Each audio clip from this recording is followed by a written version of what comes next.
In finance, it's really hard, right? Because we have, by the nature of the job, we have a very spiky workload.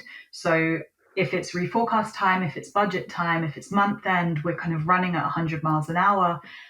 And then we get those sort of couple of weeks where we can kind of breathe, relax, kind of do whatever.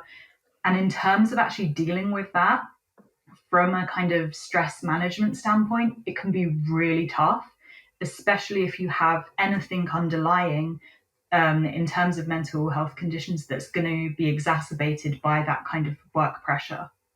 Thank you for sharing that. And, I can definitely relate to a couple things you said. You know, be fully transparent, mental health runs in my family, and I've dealt with some of those issues. And it's been especially difficult, as you've mentioned, during those times when, you're grinding constantly. You got those 12, 14-hour days, it's budget season or it's quarter end. Or I remember one year we lost the entire team. I was Mm-hmm. basically the acting director and doing three people's job for almost, better part of a year. We hired some people, but then I had to train them.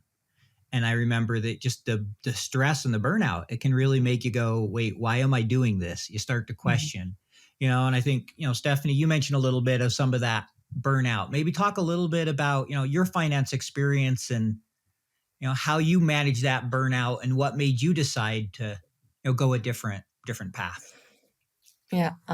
Working in finance was kind of a safe choice at that time for me. I had a good job; it was well paid, but it was also very, very demanding and stressful. And yeah, during my latest year as business controller, a few people left the team, but they were not replaced. So I felt a bit isolated, and yeah, my workload increased a lot.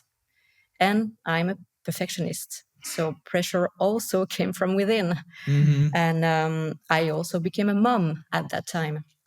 I wanted to manage everything perfectly, my career, my social life, my private life, and it was too much. Yeah, it burned me. So during my recovery process, I started coaching sessions and I realized that I wanted to be in my coach's shoes. I always felt like my goal was to help people somehow, help them on their way towards happiness, help them feel fulfilled and motivated, but didn't know how up until then. Yeah, and coaching, yeah, was the answer I was looking for.